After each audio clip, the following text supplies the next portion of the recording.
First and foremost, I want to give all praise, honor, and glory to Yahweh Ba'Shem Yahushua Ba'Shem Rukakudash.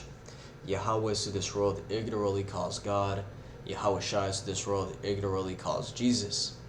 Bahashim means in the name, Rakah means spirit, and Qudash means holy. And that's all in the Paleo Hebrew. Also, give double honors to the elder bishops and apostles of Great Millstone that taught me this truth. And I'm not exactly what I'm gonna title this. Maybe I'll title it, you have to humble yourself.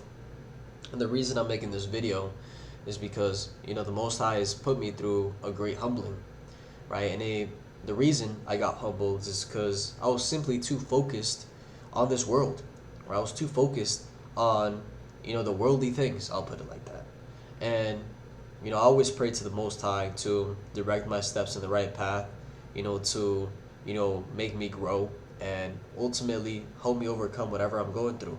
So when things happen in my life, I don't look at it as, unfortunate situations. I look at it as exactly that, the Most High guiding me.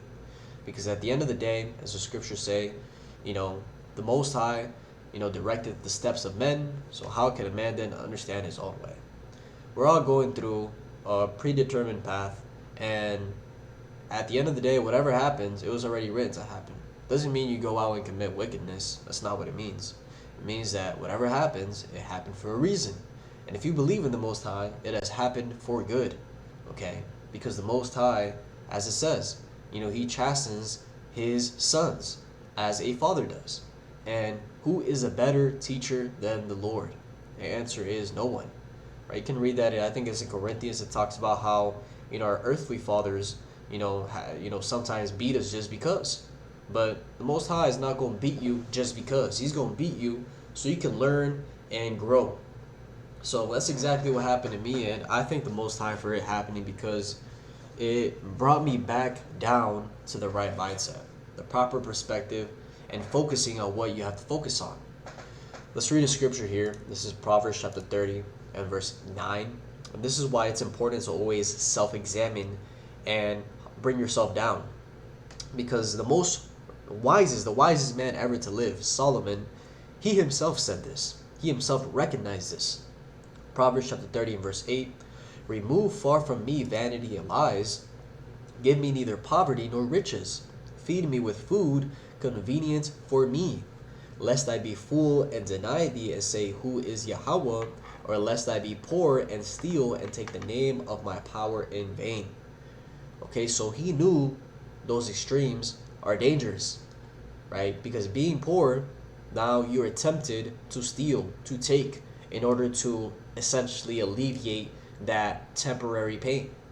And having too much then puts you in the mentality of completely forgetting the Lord, and you yourself thinking that you got to that position, and you deny the Lord. You say, who is the Lord? That's what you really see nowadays. And it's the society we live in, very egotistical, very prideful, and straight always flexing, people trying to exalt themselves above each other, right? If it's the women, the women are always at competition with each other, and the men always at competition with each other, which there's nothing wrong with competition, but it's the fact that people will literally post on social media their dubs, and I did this and I did that, just so they can get up on that social ladder, that status. And you're not supposed to be in that mentality. Okay, you're not supposed to be in the mentality of exalting yourself. It should actually be contrary. You're supposed to be abasing yourself. Let's actually get that. And I'm just going through the spirit right now. Matthew chapter 23 and verse 12, it says, and whosoever shall exalt himself shall be abased, and he that shall humble himself shall be exalted. Right, so let's go into those words and see what that means. Exalt, to lift up on high, metaphorically, to raise to the very summit of opulence and prosperity. To exalt, to raise in dignity, honor, and happiness. So it says to raise to the very summit of opulence and prosperity. See what that word opulence means. Opulence refers to extravagant wealth, luxuriousness, and a lavish display of riches or resources. It describes not just having money, but living in grand, showy abundance. right? And that's the thing, is always trying to show off, show off. Look at me, look at that. You know, as the scriptures say that in these times, men were going to be lovers of their own selves, right? Narcissists. So, to raise the very summit of opulence and prosperity. And I want to add a quick thing in there. There's nothing wrong with making money, right? It says the love of money is the root of all evil. So being in love with that money, where you're attached to it, where you feel hurt if you lose it, okay? You feel ecstatic and extravagant if you make it, right? That's not the mentality. You're supposed to be neutral, because whichever way you sway, you're always going to come back down to the middle, right? This is where, you look at, in economics, it's called the boom and bust cycle.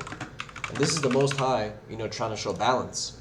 So the boom and bust cycle is a repeated pattern of economic growth followed by decline. And when you look at it, psychologically, the psychology, it says the psychological boom and bust cycle is a pattern of behavior driven by extreme emotional and motivational fluctuations. It typically features an intense period of overcommitment, hyperfocus, and high energy, the boom, followed by exhaustion, burnout, and a dramatic drop in motivation and functioning, the bust. The cycle is fueled by a push-pull dynamic between reward-seeking neurotransmitters and emotional regulation. So the boom phase, hyperactivity and overconfidence, fueled by dopamine rushes, you feel energized, optimistic, highly motivated. This leads to an all-or-nothing mindset where you take on too much, ignore physical limits, and push yourself to the point of depletion. And the bust phase, crash and exhaustion. So the boom phase would be you're exalting yourself, right? And what's going to happen? You're going to bust. You're going to be humbled. The bust phase, crash and exhaustion. Once the adrenaline and dopamine wear off, cognitive and physical depletion sets in. This results in sensory overload, procrastination, and sometimes feelings of guilt or self-blame. After an extended period of mandatory reset and recovery, motivation returns, initiating a fresh dopamine rush and restarting the loop. And one thing about this is that this is the Most High's balance system. Everything that we go through in life is balanced. You hear people say, no, in order to be great, you have to be unbalanced. You have to be parents of unbalance, which is not true, right? If the scriptures tell us to be balanced in all things, right, it says it for a reason. And the psychology, the physical part, shows you that itself. So why do I say all this? I say all this because, I'm a living example, and really what I wanted to go into was Matthew 13. So I'll go there before, I just keep speaking. I want to get the scriptures. So this right here gives you a perfect example of what's going to happen when you hear this word, every single situation. So Matthew chapter 13 at verse 18, it says, Hear ye therefore the parable of the sower. When anyone heareth the word of the kingdom, and understandeth it not, then cometh the wicked one, and catcheth away that which was sown in his heart.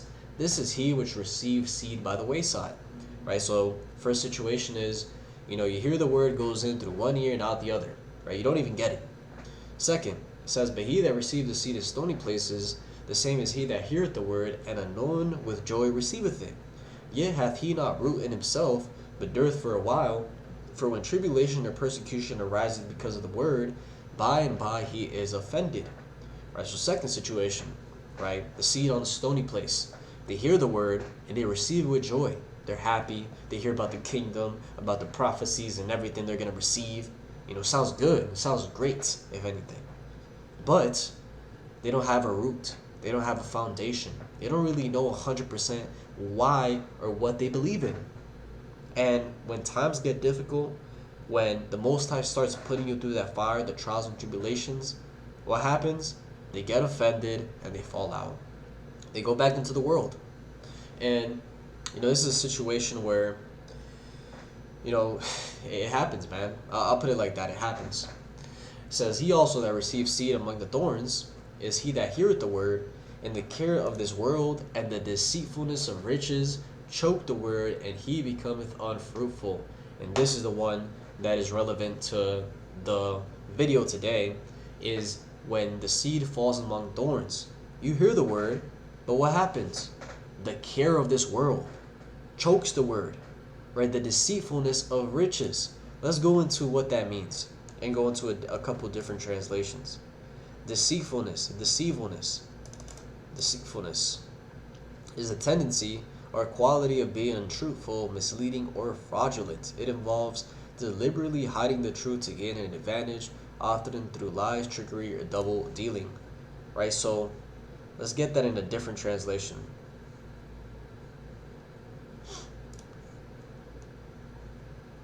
It says, I need to go, yeah, right here. The seed, it says, but all too quickly the message is crowded out by the worries of life and the lure of wealth, so no fruit is produced. Right? You always going after that money, man. And that's literally a situation that, yeah, I've seen how I can completely fall out going through that. And I say once again, I thank the Most High for humbling me, because I was going down this path. Right? I was going down this path 100%. So the lure of wealth, right? Going after that money, getting so attached with it that that's all you think about, trying to make money, and you're not focusing on the Lord. So this is why it's important to check yourself before you wreck yourself, as they say, because we have the ways that you're gonna fall out. Either it's gonna get too hard for you, and you don't know how to keep pushing. You get weak and you just give up, or you're gonna be distracted. You're gonna be focused on this world and doing more and over here and over there, where you're not reading, you're not praying, you're not fasting, you're not focusing on the Lord at all, or hearing the word. And next thing you know, you become unfruitful. You're not doing the work no more.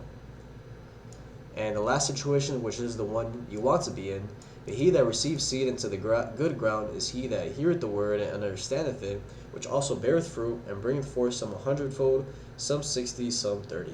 So this is where we want to be, okay? Producing fruit, okay? Whether it's 1, 10, 5, 100, 1,000. The thing is that you multiply and you do something with the talent that the Most High has given you. So here it is, live, a new update. U.S. official declined to say specifically how many strikes U.S. Central Command had carried out on Sunday night, other than dozens, but added that the number fell somewhat short of 140 strikes on Saturday. So the U.S. and Iran back to striking each other.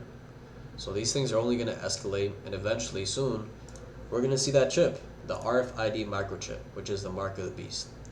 So I'll leave it there. Hopefully this is edifying. With that, and give all praise, honor, and glory to Yahweh Ba'Shem Yahushai Ba'Shem Rakakodash, and double honors to the elder bishops and apostles of Great Millstone that taught me the truth.